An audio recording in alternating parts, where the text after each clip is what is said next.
Hello everybody, my name is Starrapter and welcome to my spoiler-free review for Ant-Man and the Wasp. This is the latest film in the Marvel Cinematic Universe and it is the sequel to Ant-Man, and this is really kind of piggybacking on the events of Captain America Civil War, where we know that Scott Lang, Ant-Man, teamed up with Captain America. Unfortunately, they were reprimanded. Scott Lang serves a 2-year house arrest term. He is coming to the end of his term there, and he's having a kind of a good time, it looks like. He's having a lot of fun with his daughter, just hanging out every day. They're doing all sorts of crazy stuff around the house to keep their minds occupied until he is tapped by none other than Hank Pym to try to save his wife, who is still stuck in the quantum realm. Remember, back in Ant-Man 1, we have Scott Lang, who has gone to the quantum realm and somehow miraculously survived. So they're trying to get his experience to try to save her, but at the same time, he is being so close to being free, and if the FBI knows that he's out working with these guys, he'll never be free and he'll be in jail forever. So that's pretty much the premise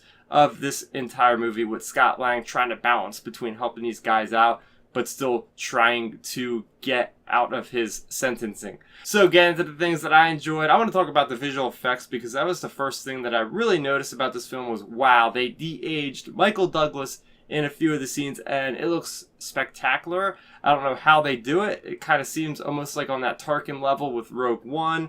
So yeah, really good stuff there. But not only that, but just the interactivity of having small objects, you know, interacting with bigger objects, you know, having all these ants running around. They did a great job with the visual effects. A lot of dynamic kind of movement, things flying around. Like if you've seen a trailer, the big Pez dispenser, that was hilarious. The big bottle of milk that the guy runs into. Great stuff there. I will say, standout performance for me out of this film was Michael Pena. This guy has, you know, there's such comedy flair, and it just, oh man, every time he was on the screen, I was cracking up. But I will say, you know, every other actor in this was solid. The main reason why I wanted to watch this film was basically Evangeline Lilly. She's super hot. But yeah, she's really good in this movie as well. Paul Rudd. Everybody in here is great. Talking about the villain, too. This villain named Ghost.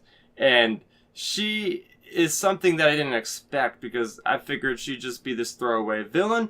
But you really do get into her head, and it seems like she's after the same thing that Scott Lang is. They're trying to save somebody, but they both need the same thing to save each other, because she's not trying to take over the world. She's just trying to fix her problem, something that's wrong with her. She's not just trying to, you know, we're more than used to this in MCU. It's getting these characters that are just so one note, but she definitely stood out to me as somebody that was more or less a lot more unique, for sure. I did like the whole family kind of vibe to this film. We have Scott Lang with his daughter, and then we have the bond between Janet and Michael Douglas's character, Hank Pym, as well as his daughter, Hope. So we have a lot of family kind of values, which is really nice. And the final thing I really enjoyed about this film was the overall small scale. I mean, coming out of Infinity War is the last movie that has come out from the MCU that spans the galaxy, the universe. So it was nice kind of getting into this movie now. It's a real change of pace.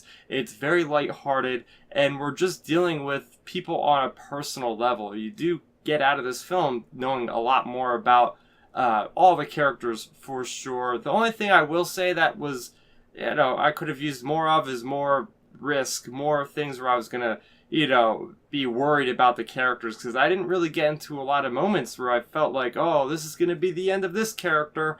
There wasn't a lot of cliffhangers. That could have used a little bit more of that kind of thing. But that's not saying that this is a bad film at all. This is a solid sequel. I really enjoyed it. I was very much entertained. That's why I'm giving Ant-Man and the Wasp a score of a 7.5 out of 10. I can't even really tell you if I like this more than the original right now, because it's just so fresh in my mind.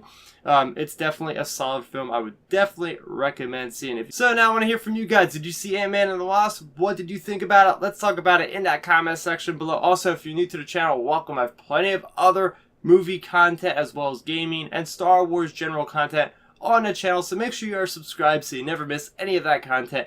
My name is Starrapter. Thank you for watching, and bye-bye. Thanks for checking out the video. Please hit that thumbs up symbol. It helps me know that I'm making content that you guys enjoy. And if you enjoyed this video, I also include 2 videos down below you guys should check out. And please consider subscribing to this channel. It helps support me and it notifies you guys of when I get new videos up on the channel. You can also contact me on Twitter, Facebook, and Instagram at Starrapter.